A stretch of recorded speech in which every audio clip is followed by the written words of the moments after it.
आदमी से जगह पर हराम जादी क्या औकात हो गई रोटियां चुरा कर खिलाई मैं बिटिया को छोड़ दूं मार नहीं देगी। अरे हमारी जिंदगी तो बिटिया है।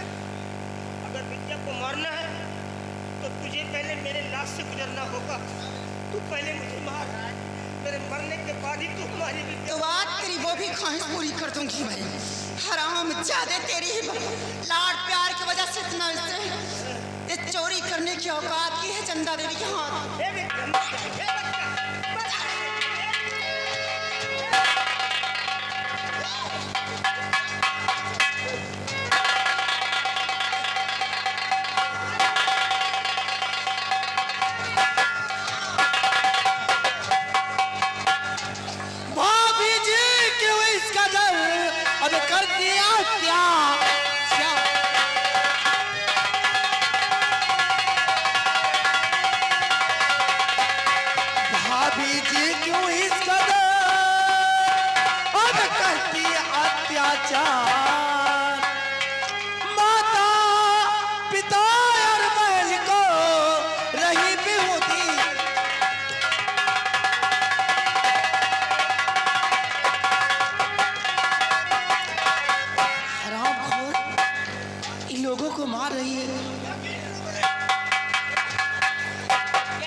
लोगों ने क्या किया है जो इन लोगों को इस तरह से मार रही है?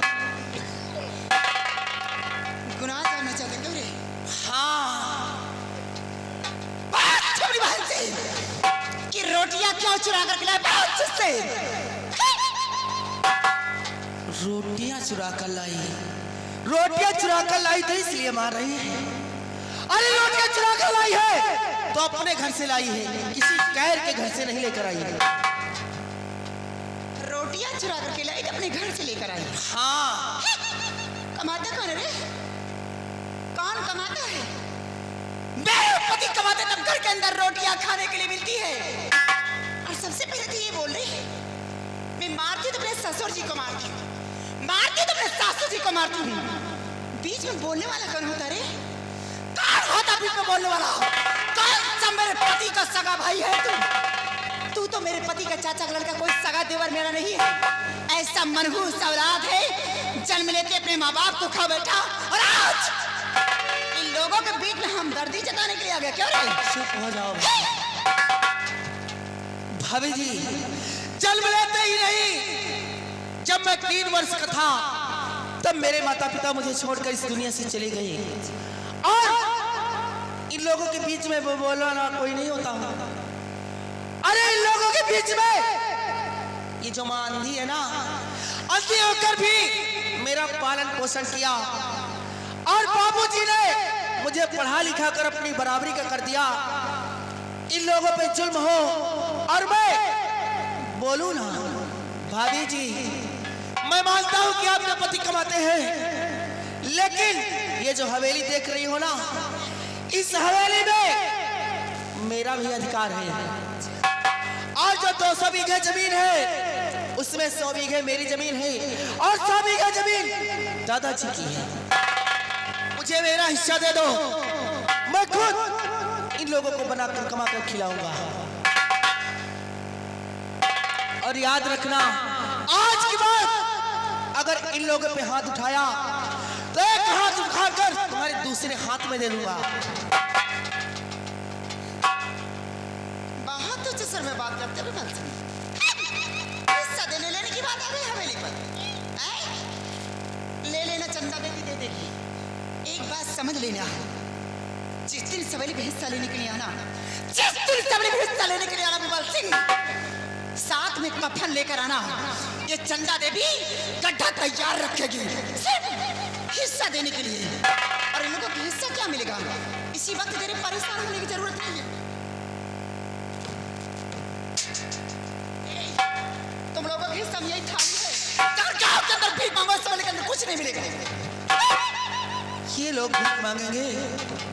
ये लोग नहीं, ये लोग अगर चाहे तो इसी वक्त तुम्हें इस अपनी हवेली से धक्के मार कर बाहर निकाल देंगे और तुम्हें दर बदर की ठोकरे खाना पड़ जाएगा और यही कटोरा लेकर तुम्हें भीख मांगना पड़ जाएगा।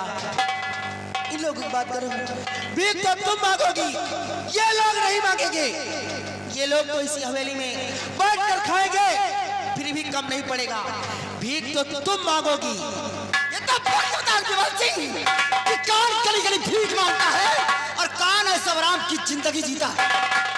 तूने मेरे गाल पे तमाचा मारा है, चंदा देवी के गाल पे तमाचा मारा है। देवी का मतलब समझता है? चंदा देवी के गाल पे तमाचा नहीं, अपनी बात का दावा दिया है। अरे तेरे भैया को हराम जादे तड़पा तड़पा के मरवाऊंगी। अगर खून के आंसू न लाई, दर के ठोकरे ना खिलाई, टुकड़े ना बिनवाई तो मेरा भी नाम चंदा देवी चलेगा।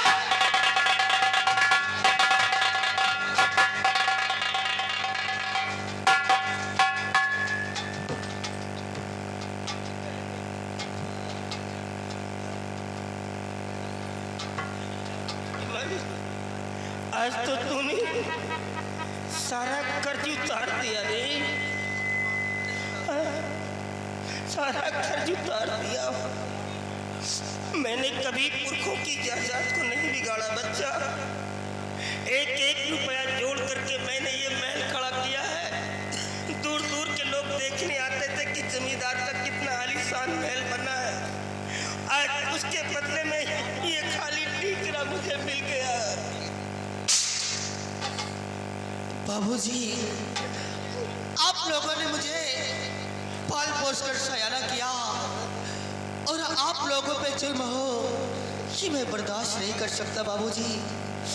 अगर भाभी आप लोगों को खाना नहीं देंगी तो मैं आप लोगों को कमा कर खिलाऊंगा और मैं आज ही जाकर अपनी पढ़ाई छोड़ दूंगा बाबूजी।